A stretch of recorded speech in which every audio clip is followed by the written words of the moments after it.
तो सरकार समझ में नहीं आ रहा क्यों नहीं करना चाह रही। पिछले साल पूरे राजस्थान के अंदर यात्रा करने के बाद में यहाँ जयपुर में प्रोटेस्ट किया, लाठियां खाई, हर वो चौखट हर वो दरवाजा हमने खटखटा लिया जहां से तबादलों की आस और उम्मीद हमें दिखाई देती है। अक्टूबर के पहले महीने में आचार संहिता लगने की उम्मीद है, चुनाव नजदीक।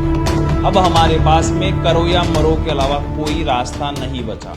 राजस्थान एकीकृत शिक्षक महासंघ एक बार फिर आंदोलन पर उतरने को तैयार हो गया है। दरअसल कांग्रेस सरकार ने सत्ता में आने से पहले शिक्षकों से वादे किए थे तृतीय सैनिक शिक्षकों के तबादले के, लेकिन लंबा समय हो गया लगातार शिक्षक आंदोलन करते रहे, लेकिन सरकार केवल आश्वासन देती रही। महासंघ के प्रदेश अध्यक्ष हरपाल दादरवाल हमारे साथ खास बातचीत के लिए। हरपाल, अब किस तरह की रणनीति बनाई जाएगी क्योंकि चुनाव पास आ गए हैं? नमस्कार वसंत जी, लगातार आप देख ही रहे हैं कि लगभग 2 साल से ज़्यादा समय तो मेरे को हो गया, चाहे 2021 के अंदर शिक्षकों के स्थानांतरण के लिए भूख हड़ताल करना हो और उसके बाद में पनिशमेंट के रूप में शिक्षा मंत्री ने 9 महीने तक निलंबन का काल भी मैंने भोगा है। अगस्त यही महीना था, 2021 था, शहीद स्मारक पर अगस्त क्रांति की थी और आवेदन लिए थे पीछे से जा। तब से वो आवेदन एक तरह से इनके निदेशालय के जो आवेदन लेने का सॉफ्टवेयर बना हुआ था, सॉफ्टवेयर की शोभा ही बढ़ा रहे हैं पीछे से आवेदन। उसके बाद में कई शिक्षकों का परिवीक्षा काल और हुआ है और आज यदि दोबारा से आवेदन लेते हैं तो संख्या लाखों में होती है। और ये आवेदन जिनका संख्या लाखों में, उनका परिजन भी है। एक शिक्षक यदि 5 जनों के परिवार का भी है तो ये संख्या यदि 1 लाख को भी काउंट करें 5-7 लाख होती है। और यदि इनको रिश्तेदारों से जोड़े तो संख्या लाखों में होती है। पिछले साल मेरे को जहाँ तक जानकारी है कि 1-2 लाख का इनके अंतर था वोटों का। तो सरकार समझ में नहीं आ रहा क्यों नहीं करना चाह रही। पिछले साल पूरे राजस्थान के अंदर यात्रा करने के बाद में यहाँ जयपुर में प्रोटेस्ट किया, लाठियां खाई, 3-4 दिन डिटेन रखा, उसके बाद में दिल्ली भी गया, शिक्षा संकुल में भी आमरण अनशन किया। आप लगातार देख रहे हैं कि हर वो चौखट हर वो दरवाजा हमने खटखटा लिया जहाँ से तबादलों की आस और उम्मीद हमें दिखाई देती थी। अब चूंकि आचार संहिता नज़दीक है, मीडिया के माध्यम से ही पता चल रहा है कि अक्टूबर के पहले महीने में आचार संहिता लगने की उम्मीद है, चुनाव नज़दीक है। अब हमारे पास में करो या मरो के अलावा कोई रास्ता नहीं बचा। चूंकि भारत के आज़ादी के अंदर अगस्त का महीना और गांधी जी का करो या मरो आंदोलन अपना महत्वपूर्ण योगदान रखता है। इसी को लेकर राजस्थान एकीकृत शिक्षक महासंघ ने एक आंदोलन का ऐलान किया, उसका 4 चरण रहेंगे।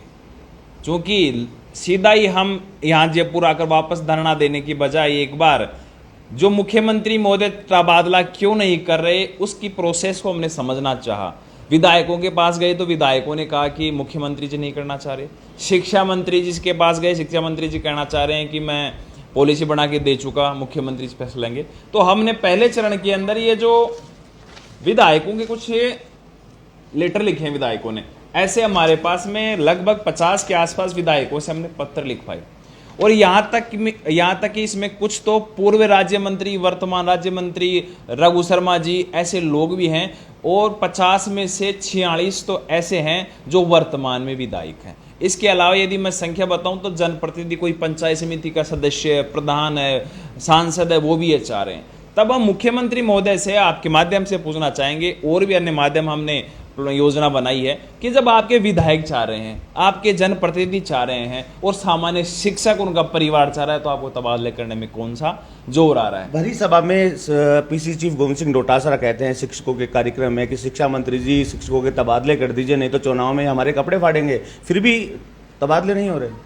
इसके पीछे जहां तक हमें एक और बात समझ में आई कि जो प्रशासनिक ब्यूरोक्रेसी है, ब्यूरोक्रेसी मुझे जहां तक लगता है कि मुख्यमंत्री साहब तक ये बात आसानी से पहुंचने नहीं दे रही। तो इसी के लिए हम पहले चरण के अंदर ये मुख्यमंत्री को जो भी ज्ञापन मिले हैं, विधायकों ने पत्र लिखे हैं, ये मुख्यमंत्री जी तक भी पहुंचाएंगे, इनके मंत्रियों तक भी पहुंचाएंगे और एआईसीसी दिल्ली में माननीय राहुल गांधी जी, खड़गे जी, प्रियंका जी जो प्रभारी है उन तक भी, प्रभारी सह प्रभारी उन तक ज्ञापन पहुंचाएंगे।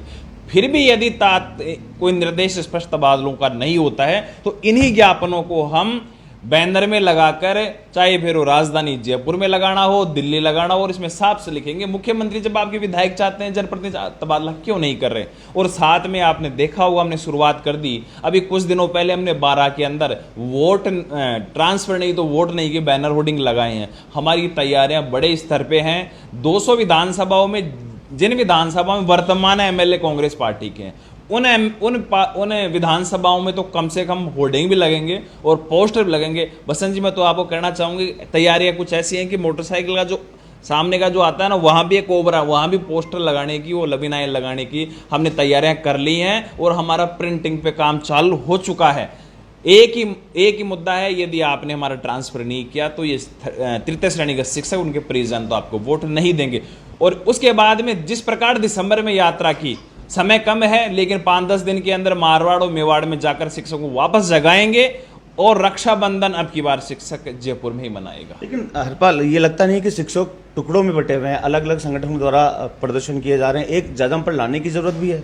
एक जाजम पे लाने की जरूरत भी है और पहले हमने प्रयास भी किए, लेकिन विडम्बना इस बात की है कि अभी 2 या 3 दिन पहले एक डेलीगेशन मुख्यमंत्री जी ने आगे से बुलाया। हम प्रयास कर रहे हैं मिलने का, मुख्यमंत्री जी हमें समय नहीं दे रहे। एक डेलीगेशन ने बुलाया जिसमें ये तथाकथित रूप से 28 संगठन शिक्षा मंत्री मुख्यमंत्री से मिलने चले गए। उन्होंने ट्रांसफर की बात नहीं की, उन्होंने मुख्यमंत्री जी को ओपीएस का धन्यवाद दे रहे, हम भी धन्यवाद देते हैं। पिछले मई के अंदर हमने मुख्यमंत्री को आई लव यू बोला है, भाई आपने धन्यवाद दे दिया, ठीक है, बुलाया तो तबादलों के लिए था लेकिन आई लव यू बुला दिया।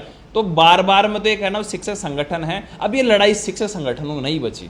बसंत जी, मेरा शुरू से ही जब से ट्रांसफर के लिए मूवमेंट किया है, मेरा एक मांग है, मेरी एक सूत्री मांग है, तबादला।